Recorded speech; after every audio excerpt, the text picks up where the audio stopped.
I'm Raymond Schneider. I'm the retail editor for Blue Book Services, and this is the Produce Reporter Week in Review. Greg Johnson, our Director of Media Development. What's going on this week, Greg? Well, here at Blue Book, we had a lot of PACA items on this week, but that's not what we're talking about. Let's talk about some of the interesting things going on in the retail industry. I had a column about the growth of online and its possible continued growth, but I'd like to start with some of the things that were in the discussion after the PMA town hall this week. You've got a lot of information about how retail is changing and how we're starting to maybe get to a point where we're starting to see what normal is now. Is that right? I mean, we're throwing around the word normal. There is not going to be a normal for who knows how long. But the latest IRI numbers that we're getting, Anne-Marie and I just had a chat about them earlier today, is that the upcoming week, the coverage that will come out Tuesday morning, will have the most normal baseline week that we're going to have out of all of this. There's no holiday influence. So it will give us a good idea of how consumers are shopping. Just anecdotally, I shopped a couple of different places over the weekend, and I talked to the owner of a small grocery store in North Austin, and she said that they've been dead lately. And she said her traffic usually follows what's going on at HEB.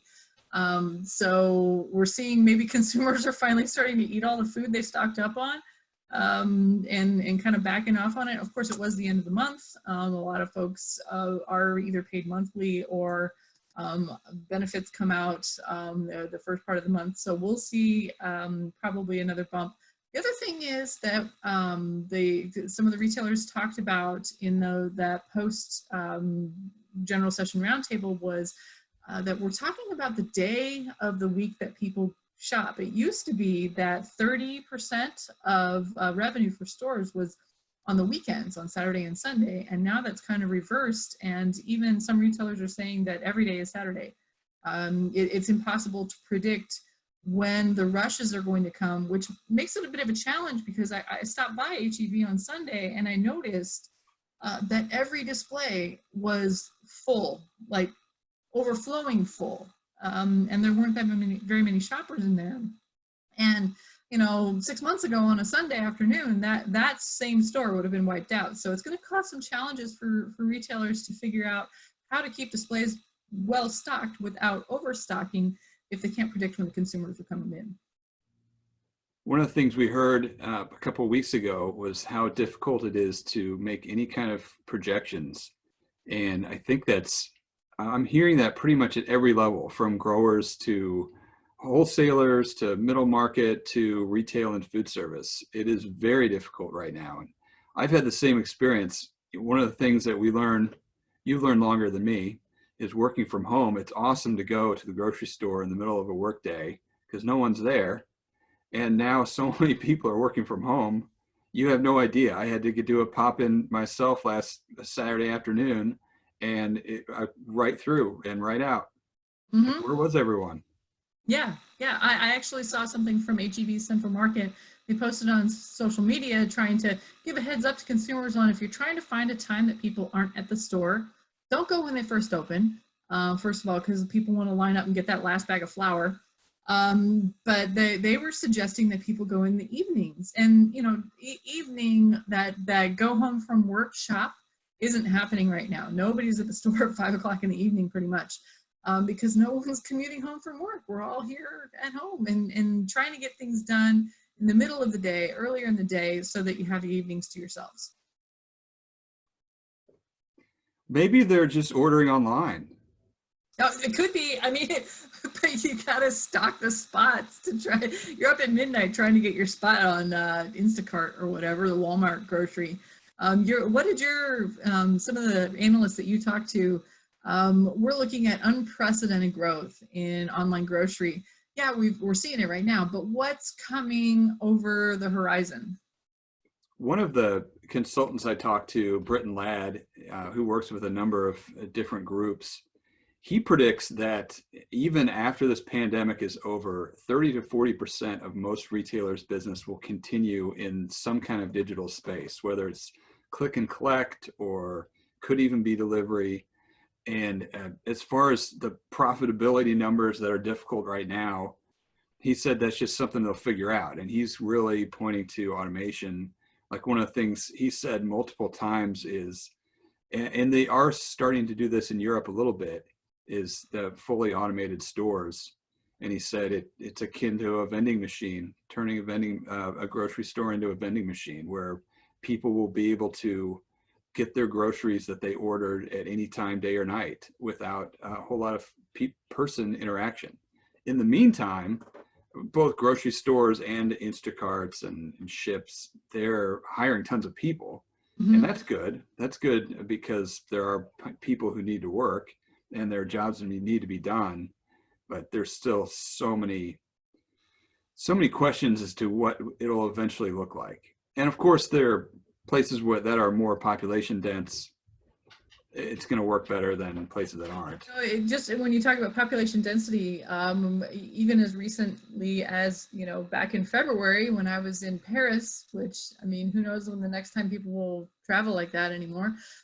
Several of the stores in the super dense populated areas that I saw had a dedicated, there weren't any groceries there. It was Carrefour, and there was just the click and collect location where you order online and all they have is you just swing by and pick up your groceries on the way home. And then I believe Hema in China is another one that a lot of people look to for what's coming as far as online grocery, and they are pretty much a digital store, and then you can actually go in and do fill-in orders there. Retailers are going to drag their heels on it, I think, because of the lack of impulse buys online. People aren't as ready, especially in grocery. How many times have you wandered the aisle in a grocery store and picked up something that you're like, I don't know what this is, I better try it. You don't do that online. You have your list, and a lot of those, especially things like Peapod, they will repopulate the list that you normally buy. They have your metrics, they have your data, and they'll go, okay, well, last time you shopped, you bought this, this, and this. Do you want it all again?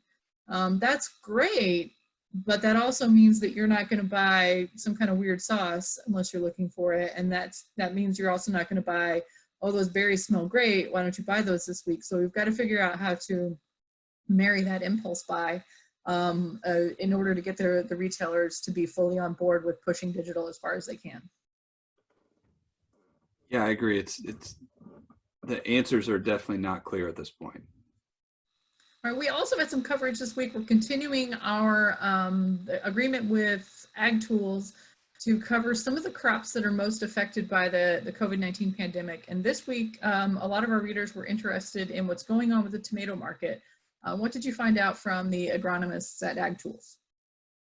Tomatoes are one of the few produce items out there that are really seeing prices increase. And it's not entirely clear that it's in reaction to the pandemic. There was definitely a volume drop from both Florida and Mexico in mid-March.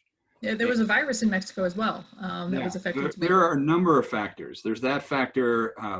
Mexico is starting to transition from kind of the centralish areas to Baja right now. Florida has had some issues all year. And so what it's done basically is in April, from the beginning of April to right about now, prices have doubled for certain kinds of tomatoes. And it looks like they will be like this for a little while. Now, speaking of agreements we've also started up a partnership with Marcon. And so we'll have coverage each week from Marcon, and they had a little bit about the tomato market too, and they showed different things. And we'll look for that next week, kind of on the how crops are feeding into what was the food service system. And there is still some food service system, and as May starts, a lot of restaurants around the country are starting to open up a little bit more. So hopefully that will alleviate some of the pressure in the market.